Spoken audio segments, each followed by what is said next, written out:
Okay, hi everybody. So today we're going to be doing a lesson on how to write chords in GarageBand using our musical typing, our classic electric piano here. I just got the electric piano sounded. I just loaded up GarageBand. That was the first one that came out. That's fine. Pianos can play chords. So that is that. Now, before we even begin this, what we've got to understand is when we're in this video, I am going to be saying letters out loud. So like C, D, E, F, G, for example. When I'm saying those letters, I'm referring to the musical note, not the letter on the keyboard here. So here, if we look, that says A, but in musical terms, that's actually C. So if I press down that key, even though I'm pressing down the letter A on my keyboard, I'm playing a C. So when I'm talking about different notes in here, and I'm saying things like C, I'm talking about the note,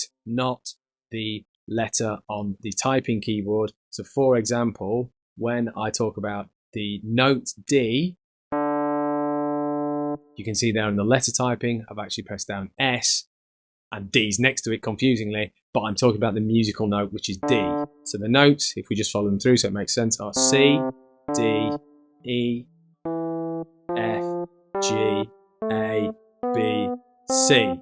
It's not helpful that some of those letters and notes are the same, but from this point forwards, whenever I talk about a note, and I say like a letter to go with that, so C, D, E, F, G, for example, I'm talking about the musical note and not the letter of the keyboard. I know that can be confusing, but got to get it out of the way. So next up, what is a chord? So if I just play a C like so, that's not a chord, that's a single note. What I have to do is add some notes to it to make a chord.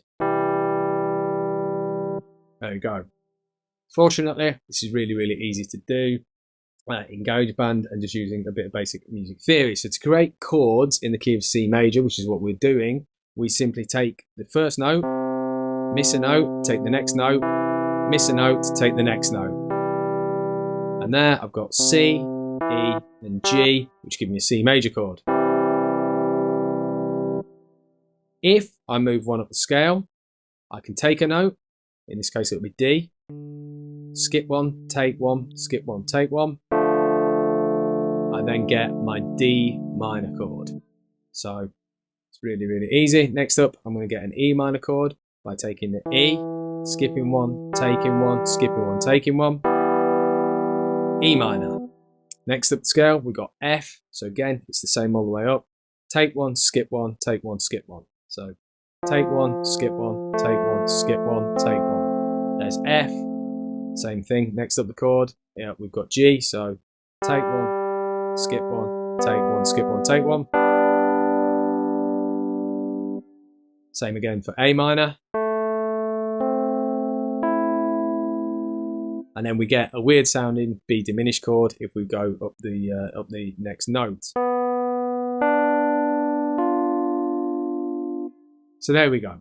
That's how we create chords in the key of C major in here. Now what I want you to do is, I've just got my metronome set at 75. That's absolutely fine, so it's nice and slow. So all I'm going to do is try and record in those notes one bar at a time. Now you can either try and do this all in one go, as I'll do for the first couple of chords, or you can do it one bar at a time. So here we go. Make sure you clicks on, you go 1.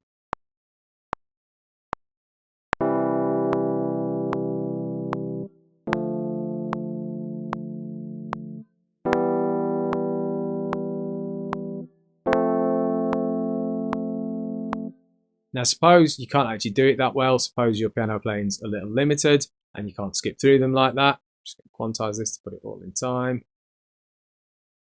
That's fine. You can also do them one at a time. So there I got C minor, D minor, E minor, F.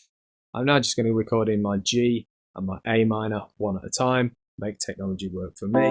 Let's just find the A minor. Oh, there we go. So if I was doing them one at a time, I'd do them like this.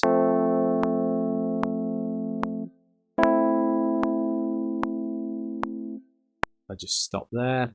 Just going to quantize that. So it shows here. Then I'm just going to record it. And what's that ring word? That was probably F. Oh, I've actually missed out my G. Fortunately, I can use technology to fix this by sliding my A minor over there. Going back to G here.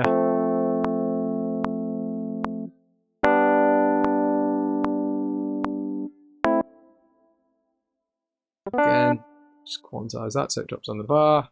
And then finally, I can go in here and record in my B diminished. You're not really going to use your B diminished too much, but you might end up using it. Here we go.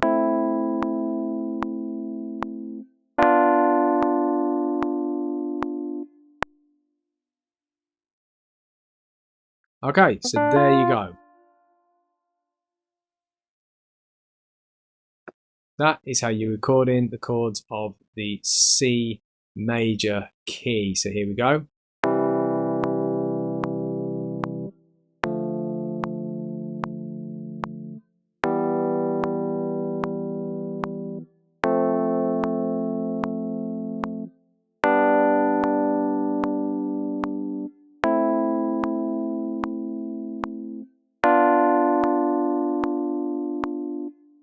And there are all the chords in the C major key for you. And that's how you record them in simple versions into GarageBand. So give that a go. Learn how to write those chords in. Then come back to the next exercise to look at how we can expand upon this.